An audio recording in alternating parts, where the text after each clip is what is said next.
सगळ्यांना good morning. तर आजचा हेडो बघितला का, कुणी कंपनी बघितली तर बघा, थोडीशी झलक दाखवली मी कंपनीची. कारण तिथं मोबाईल यायला हे नाही आहे, अलर्ट काय म्हणतात ना, ते नाही आहे.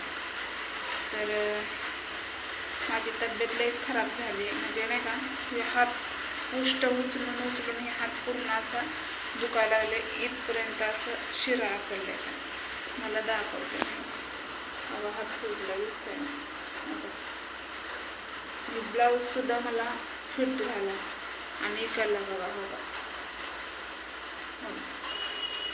इकडला ढिला आहे आणि इकडला एकदम फिट झाला आहे. ये नाही असं दिसत आहे, पण हे पूर्ण सुजलं आहे. आणि पूर्ण असं ठस करायला लागलं. काहीच समजून आंघोळ पण नाही केली अजून, कपडे वळले नाही, काय नाही, पाऊसच चालू आहे.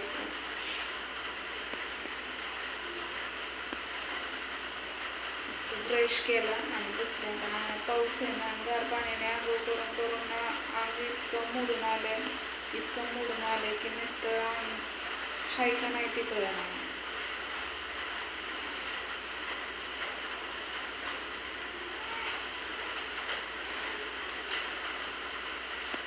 डोकं ते लय दुखायला लागले, मानच लय दुखायला लागले. हात आता दोन्ही हाताने काम करायचं. डोकं दुखलं तर काय डोक्याने काम नाही करायचं, बरोबर का नाही आपल्याला.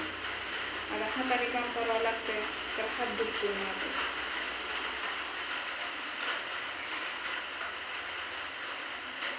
टेन्शन एवढे दोन लेकरं सोडून एवढ्या लांब आली मी कामाला, कष्ट करायला एक दिवस नको वाटतंय घरी बसायला. पण काय करू, हातच साथ देईना. आणि रात्रीपासून दुखायला लागला, म्हणजे लय दुखायला लागलाय, काय समजा नाही मला. तसं अंग सगळं मोडूनच आलंय नाही का. हातामुळे जास्त कणकणी आली बघा, लय दुखायला लागलाय. तर मला इंस्टाग्राम भरपूर असे फोन यायला लागले, ताई तू कुठं राहते, आम्हाला यायचं तुला भेटायला.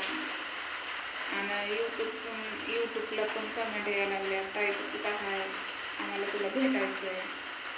तर आता मला काही जास्त माहीत नाही इकडला. आम्ही कामाला जातोय, कामावून येतोय, घरी बसतोय, कुठे हिंडायला जात नाही किंवा काय नाही. त्यामुळे काही जास्त माहीत नाही मला इकडलं. तर कुठं राहतं काय राहतं ही वहिनीला विचारते आणि तुम्हाला सांगते डिटेल, बरोबर आहे का नाही. तर मला काहीच विचारू नका, कारण मी इकडं फर्स्ट टाईम आहे माझं. पुण्यात मी बरेच वेळात गेले, मार्केट यार्ड, म्हणजे आईसोबत, वडिलासोबत, परत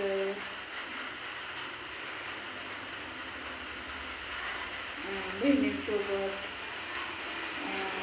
आकर्डी, चिंचवड, पिंपरी, हे मला माहिती आहे.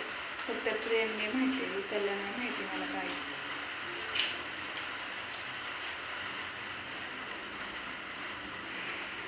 असं दम भरल्यासारखं होतं आणि वर धापायल्यासारखं व्हायला लागलं. कारण वर धाप नाही म्हणता तुम्ही, वर धाप आहे का काय तुला, वर धाप नाही मला किंवा धापच नाही. पण बोलून असं सुवास बंद झाल्यासारखं वाटायला लागलं. हे आहे का नाही, हे पूर्ण असं एक बाजू दुखते, सगळी हातची एक बाजू सगळी अशी दुखते, काहीच समजा नाही.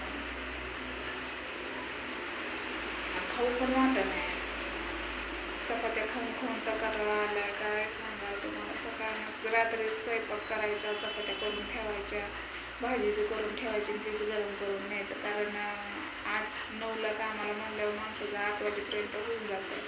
आणि चालायचं एवढं लांब आहे की प्रमाणाच्या बाहेर चालायचं आहे. आता तुम्ही तर बहाळवणी तर बघितलं असेल, तर बहाळवणीत आणि ते किती जवळ, एवढं नाही चालायचं ना, तरी पण आम्ही हसत खेळत जायचं. पण इकडे कसं कामाने एवढं कष्ट करून यायचं आणि मरणाची अशी कंपनीत माहिती पाहिजे. म्हणजे खुरपणाच्या रानात जेवढं आपण टाकत नाही तेवढं इकडे टाकतो. कंपनी म्हणतात ना, उन्हात काय मला बोलायचं सुचत नाही. उन्हात नसलं म्हणून काय झालं, एवढं पण कष्ट नसावं. एवढं कष्ट आहे की प्रमाणाच्या बाहेर कष्ट आहे. सोनाबाई गेल्या कामाला, पण मी नाही, मला चल म्हणत होते, पण मला काय करू, मला हातच काम करायला. तिथं जाऊन तर काय झोपलीच असते मी. आता म्हणजे झोपावाच, हातरून फिटवून टाकले, झोपते. कारण आजचा व्हिडिओ नक्कीच बघा, त्यात तुम्हाला नक्की कळेल की मी कंपनी दाखवली, तुमची इच्छा पूर्ण केली. आणि जास्त काही दाखवू शकत नाही आता, परत काय मला म्हणू नका, कारण तिथे एवढंसाठी कॅमेरा आहेत की मी, आणि तुम्हाला माहिती आहे की मला माणसांसमोर बोलायचं म्हटलं लाजले वाटते. मोबाईल बसात धरायचा कॅमेरा आणि बोलायचं, मला लय हसायला म्हणजे नाही का लाजल्यासारखं होतं. आता गावाकडल्या गावठी मानल्यावर नाही का वेगळंच असतं ना त्या म्हणजे बायकांचं, म्हणजे शिकलेलं सवरलेलं असते ते काय वाटत नाही. आणि काय तुम्हाला सांगू, एवढं टेन्शन आले की बाणू दीक्षाचा बड्डे आले 9व्या महिन्यात, बाणूचा बड्डे आले 10व्या महिन्यात, 10व्या महिन्यात 10 तारखेला, आणि दीक्षाचा 9व्या महिन्यात 22 तारखेला. तर बघू आता कसं होईल. तर राखी पौर्णिमेला तर आईला जावं लागणार आहे मामाला राखी बांधायला.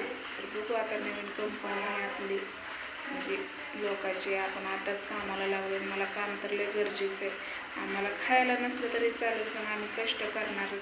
आम्ही गावाकडले आहे ना, त्या गावाकडलं काम करूनच दाखवतो, कसलं मुश्किल असलं तर. पण जेव्हा हातच काम करत नसेल तर विलाजच नाही, त्यामुळे मला घरी थांबावं लागलं.